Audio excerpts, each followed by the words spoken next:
Olá pessoal, tudo bem? Bom, conforme você já me conhece, né, o meu nome é Samuel, sou professor de matemática e hoje nós vamos trabalhar uma importante ferramenta, né, uma importante ferramenta matemática chamada probabilidade, né? Conforme vocês assistiram aí na palestra Matemáticas Profissões, né, eu costumo dizer que a matemática é como se fosse uma caixinha de ferramentas, né? E essa caixinha de ferramentas, né, serve para você resolver uma série de problemas, né? E hoje, naturalmente, nós vamos utilizar esta ferramenta, a probabilidade, vamos conhecer a ferramenta e vamos ver aonde que ela tem as suas aplicações e como que nós vamos estar utilizando ela aí no nosso dia a dia. Beleza? Então eu gostaria de começar essa nossa discussão, né, perguntando para vocês exatamente o seguinte: é possível quantificarmos o acaso, né, o aleatório? O que vocês acham, hein, pessoal? Aí você para e pensa, puxa vida, é possível? Sim, é possível. Em outras palavras, né, o que a probabilidade nos diz é o seguinte: se você fizer determinado fenômeno, né, e realizar esse fenômeno diversas vezes, né, você vai chegar uma hora que você vai dizer, olha, é mais provável que isso aconteça do que isso daqui aconteça. Então, em última análise, a probabilidade ela vai fornecer exatamente elementos para a gente trabalhar exatamente isso. Agora, uma coisa que você deve saber diferenciar dentro da ciência, de uma maneira geral, né, são os tipos de fenômenos que são estudados. Então, como nós estamos estudando probabilidades, nós temos que exatamente fazer essa diferenciação dos fenômenos determinísticos dos fenômenos probabilísticos. Mas qual é a diferença? Você deve estar pensando, puxa vida, qual é a diferença? Bom, você já deve ter estudado física, com certeza, né, a essa altura do campeonato. E na física, né, você estuda diversos fenômenos determinísticos. Né? Todos os fenômenos que você estuda lá na física, principalmente a física do ensino médio, você trabalha com fenômenos determinísticos. E o que vem a ser esse fenômeno determinístico? Vamos ver um exemplo. Né? Se você lançar uma moeda, por exemplo, de 1,22 m de altura, né, ela levará aproximadamente meio segundo para atingir o solo. Então veja bem, eu faço esse experimento uma vez, duas vezes, três vezes, 5 vezes, 20 vezes, 100 vezes, 1000 vezes. É evidente que eu vou obter sempre os mesmos resultados. Certo, pessoal? Por quê? Porque esse fenômeno que está acontecendo, que eu estou estudando, é um fenômeno determinístico. Tá certo? Então, se eu fizer diversas vezes, eu vou obter sempre os mesmos resultados. Isso já não acontece com os fenômenos probabilísticos. Porque à medida que eu vou fazendo e realizando esses experimentos, eu vou obtendo sempre resultados diferentes. Por exemplo, se eu pegar essa mesma moedinha e lançar ela para cima, o que vai acontecer? Bom, às vezes vai sair cara e às vezes vai sair coroa. Né? É certeza que vai ocorrer cara? Não. E a certeza que vai ocorrer coroa? Não. Então, eu posso determinar o seguinte, que os fenômenos probabilísticos são aqueles que ocorridos em mesmas quantidades, né, na mesma condição que ele aconteça, eu vou obter sempre resultados diferentes, né? Diferentemente dos fenômenos determinísticos, que se eu realizar diversas vezes, eu vou obter sempre os mesmos resultados. Então é isso. Você aí, aluno que vai prestar vestibular, né, futuramente, e está aprendendo essa ferramenta agora pela primeira vez, você já deve saber diferenciar exatamente isso. Porque às vezes os examinadores colocam um determinado experimento e pedem para você calcular. Né? E aí, o que você tem que fazer? Se o fenômeno ele é determinístico, é muito simples. Isso já não acontece com os fenômenos probabilísticos. Né? E aí é que você deve saber diferenciar um fenômeno do outro. Tá legal? Beleza?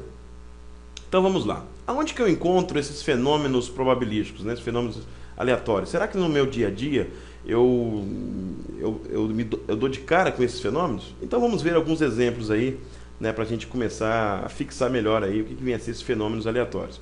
Basta eu entrar em uma casa lotérica, por exemplo, e aí eu vou lá, preencho um cartão da Mega Sena, por exemplo, né, e faço lá minha fezinha para ver se eu saio dessa para melhor. Então, isso não é um fenômeno aleatório? Com certeza. Por quê? Porque existem diversas maneiras de eu preencher esse cartão, tá certo? E os resultados nem sempre são possíveis, né? Eu, assim, determinar. Então, eu posso até calcular qual é a probabilidade, né, de que eu saia dessa para melhor, vamos por assim dizer. Então, esse aí é um típico fenômeno aí aleatório. Outro fenômeno aleatório seria o seguinte: uma mulher acabou de engravidar e aí ela quer predizer o sexo de uma criança, né? Que nem sempre vai ser menino e nem sempre vai ser menina, pode ser um ou pode ser outro, né? Se eu fizer diversas gestações, né? Se essa mulher tiver a capacidade de efetuar diversas gestações, nem sempre vai ser tudo menino ou tudo menina. Pode ser que aconteça, mas nem sempre vai ser, tá certo? Então é isso que caracteriza os fenômenos probabilísticos, beleza?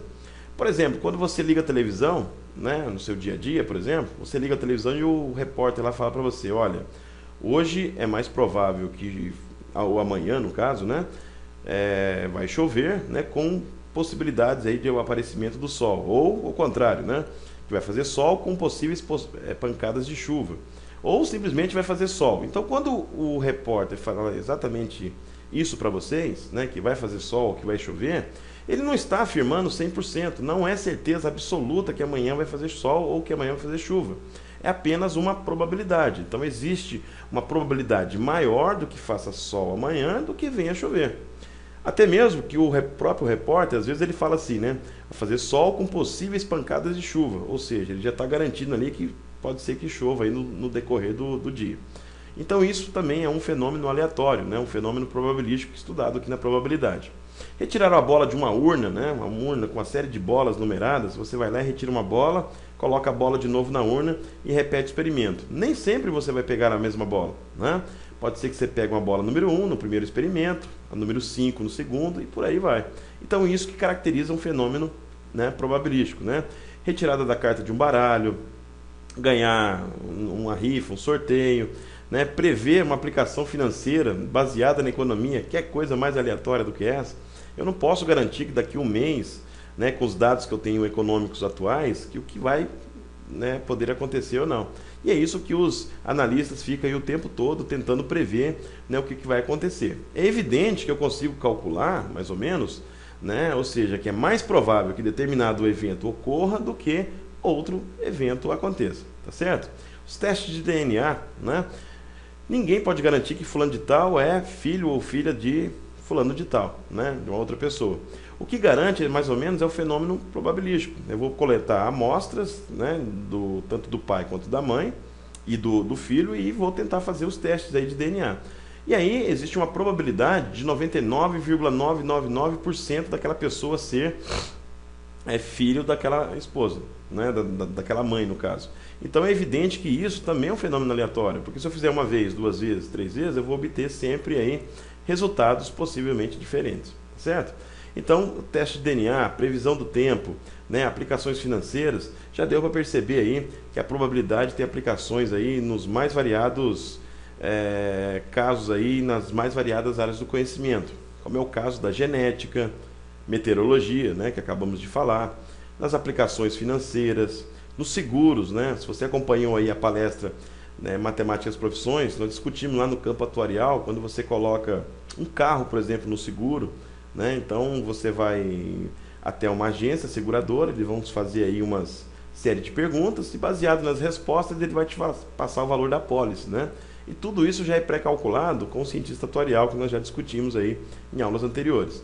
Então isso também é o que caracteriza uma aplicação, né, da probabilidade nessa área, né, no mercado de atuária. Física quântica, nossa, quanta probabilidade existe nesse campo do conhecimento, né? Teoria dos jogos, estatística. Gente, olha só quanta aplicação tem, né, dessa importante ferramenta matemática. E eu vou até dizer a vocês, já um segredo, né, vamos dizer assim, que se não houvesse a probabilidade, não existiria estatística. Por quê? Porque a estatística, né, ela estuda os fenômenos que acontecem baseado nas amostras que são coletadas. E se essas amostras não tiverem a mesma probabilidade de serem escolhidas, né, se for uma amostragem já viciada, então toda a teoria estatística estaria furada. Então o aluno que vai estudar aí estatística, né, no ensino superior, ele tem que dominar muito bem essa ferramenta para ele se dar bem aí na estatística futuramente, tá bom? O que mais? E na indústria, né, de uma maneira geral, no controle de qualidade, até mesmo na confiabilidade dos seus produtos, eu preciso, né, trabalhar a probabilidade assim, de uma maneira bem incisiva, né, para que eu possa entender aí, né, como que é feita essa confiabilidade e esse controle de qualidade.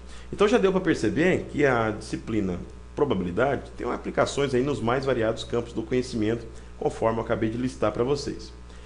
Mas como que tudo isso começou, né? Pouquinho de história, que isso é importante.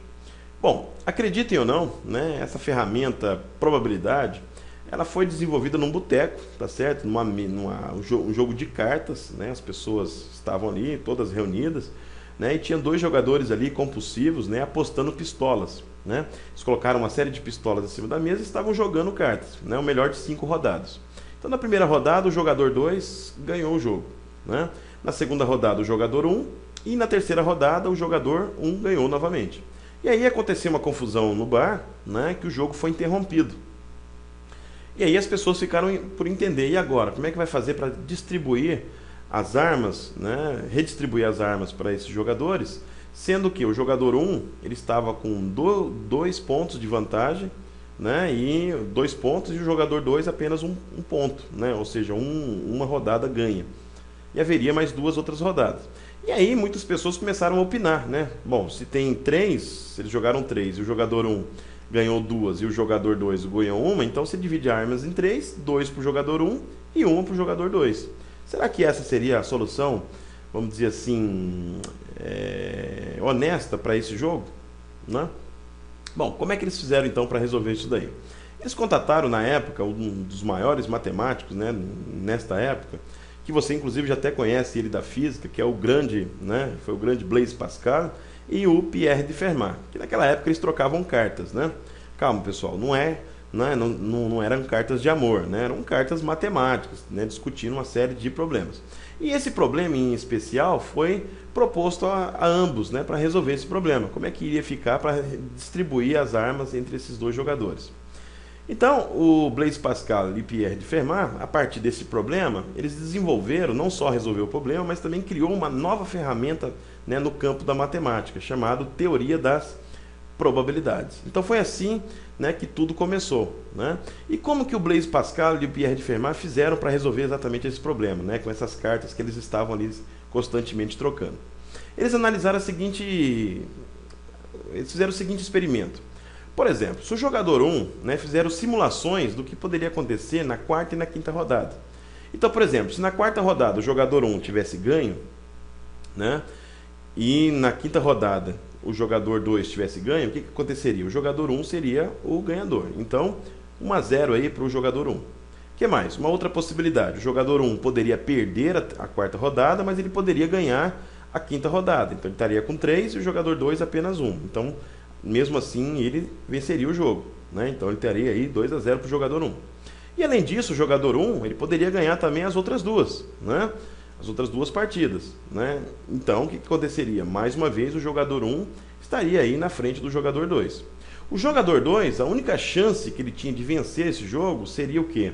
Ele ganhar as últimas 2 rodadas, né? Assim ele ganharia o jogo e aí seria o vencedor. Então, 1 ponto para o jogador 2.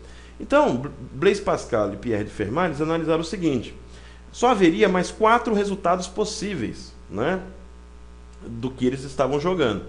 Então, desses 4 resultados possíveis, 3 dos resultados favoreceria o jogador 1 e apenas um resultado favoreceria o jogador 2.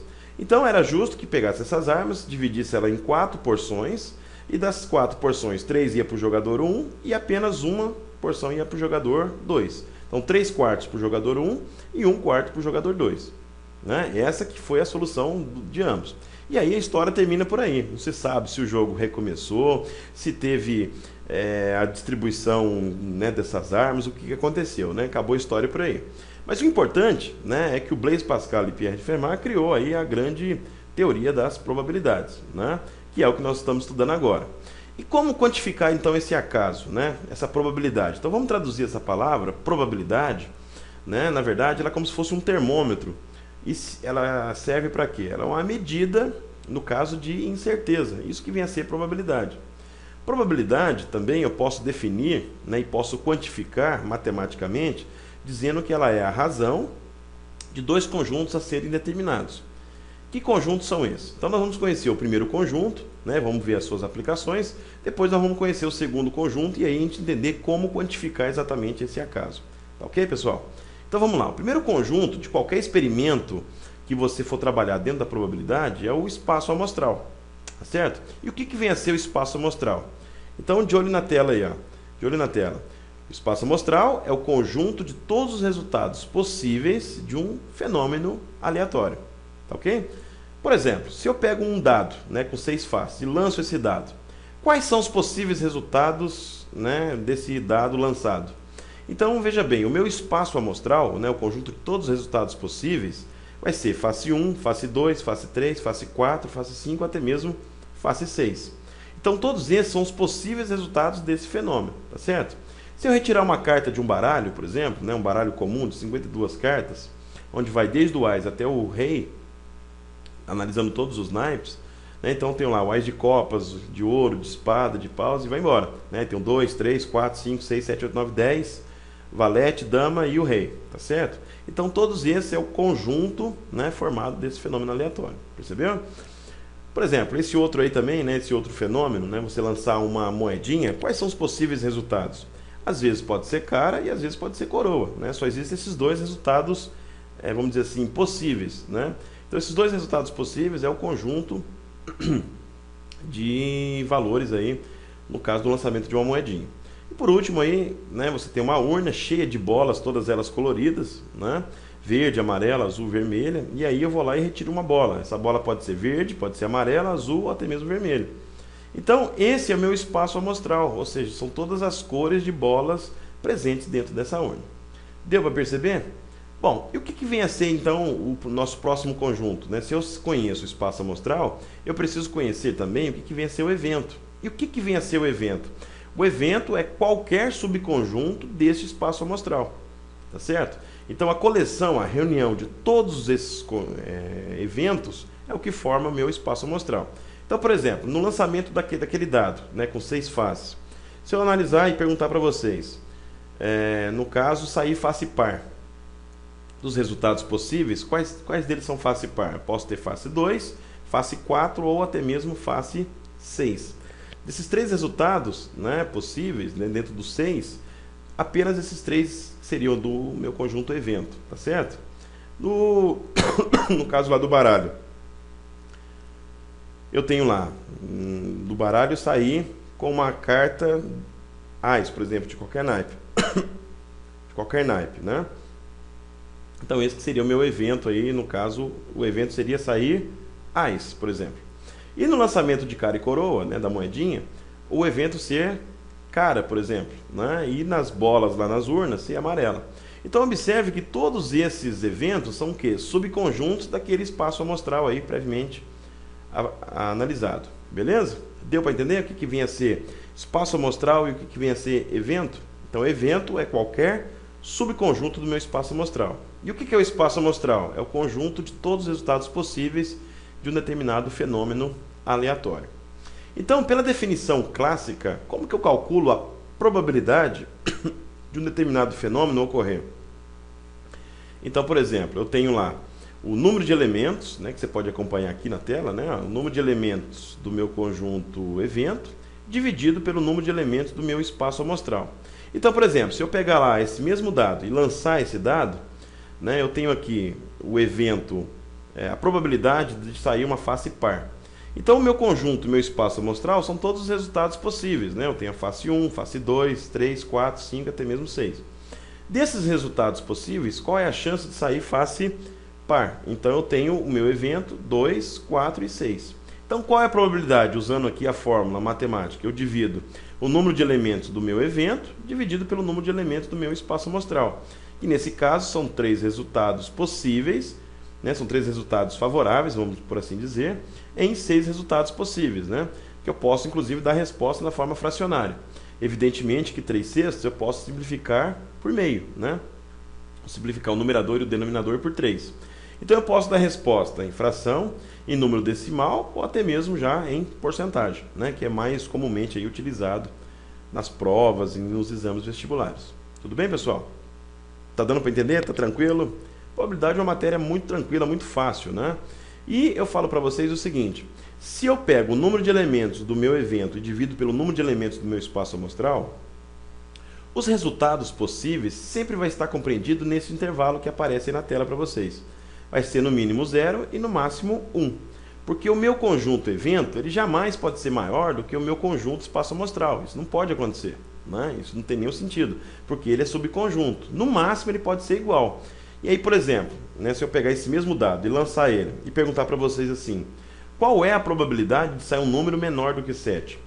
Então, qual é o meu espaço amostral? Face 1, face 2, 3, 4, 5 e 6. E dentre essas 6 faces, todas elas são menores que 7.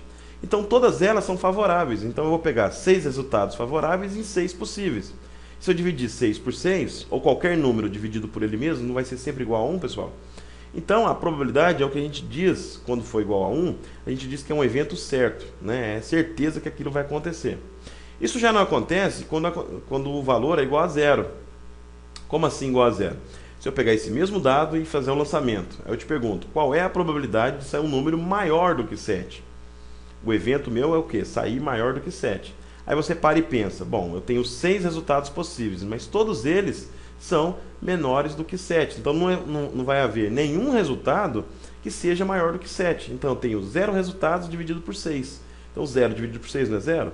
Então eu costumo dizer em probabilidade, né, que quando acontece isso é o que a gente chama de evento impossível, né? Isso jamais vai acontecer, tá certo? Então eu sempre vou ter eventos impossíveis e eventos certos, né? Então a probabilidade vai sempre trabalhar dentro desse intervalo aí de vezes. Beleza?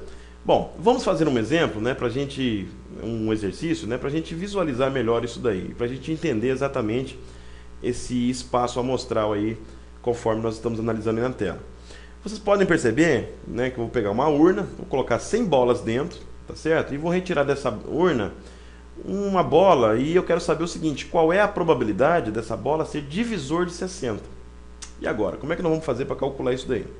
Bom, conforme dito anteriormente, a primeira coisa que você deve fazer é determinar o quê? O meu espaço amostral. É o primeiro conjunto, né, que eu tenho que ter essa preocupação em determinar ele e calcular ele.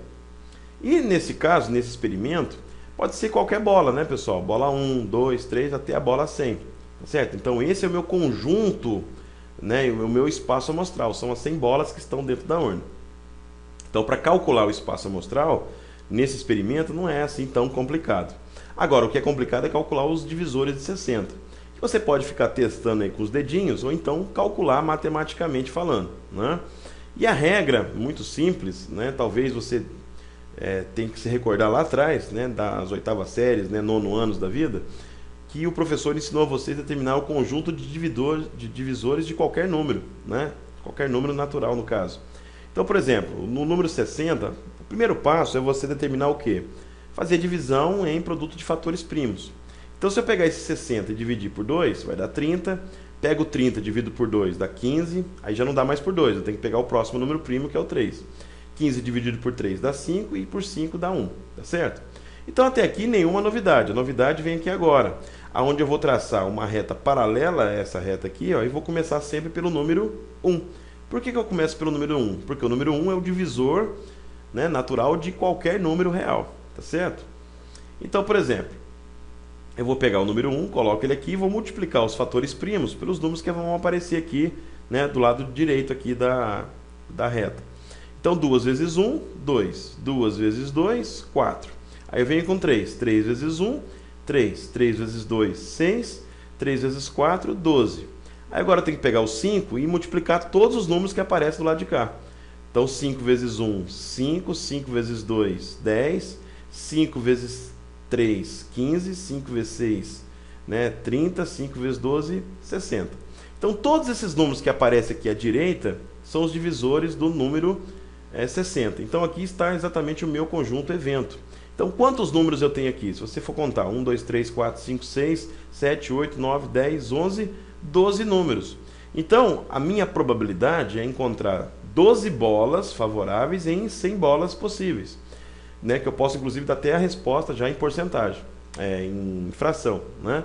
É evidente que 12 em 100 dá para eu simplificar. Eu posso simplificar por 4, né? Aí vai ficar 3 em 25, né? Ou 0,12, ou simplesmente, já que é 12 por 100, 12%. Tá certo, pessoal? Então é exatamente dessa forma que eu vou trabalhar e vou quantificar o meu espaço amostral e os meus conjuntos de eventos. Eu determino o espaço amostral e em seguida eu determino o evento e faço o cálculo, né? A divisão, número de elementos do meu evento dividido pelo número de elementos do meu espaço amostral, tá certo? E para finalizar, eu gostaria que você anotasse aí um resumo, né? Registrasse aí no seu caderninho as coisas mais importantes dessa aula, né? A primeira coisa que você deve saber, né, para você se dar bem em probabilidade, é saber diferenciar os fenômenos determinísticos dos fenômenos probabilísticos. Além disso, né, eu tenho que entender que a probabilidade ela é uma medida de incerteza e os valores estão sempre compreendidos, né, entre 0 e 1, né, um intervalo fechado de 0 a 1. Além disso, eu preciso também entender o que vem a ser espaço amostral. Né? O espaço amostral é o conjunto de todos os resultados possíveis de um determinado fenômeno aleatório. E preciso também conhecer o meu evento, né, que é qualquer subconjunto do meu espaço amostral. Feito isso, né, determinou um e o outro, aí eu vou para a fórmula clássica, né, que é o número de elementos do meu evento dividido pelo número de elementos do meu espaço amostral. Então esse aí é um resumo aí dessa nossa primeira aula, né, de probabilidade.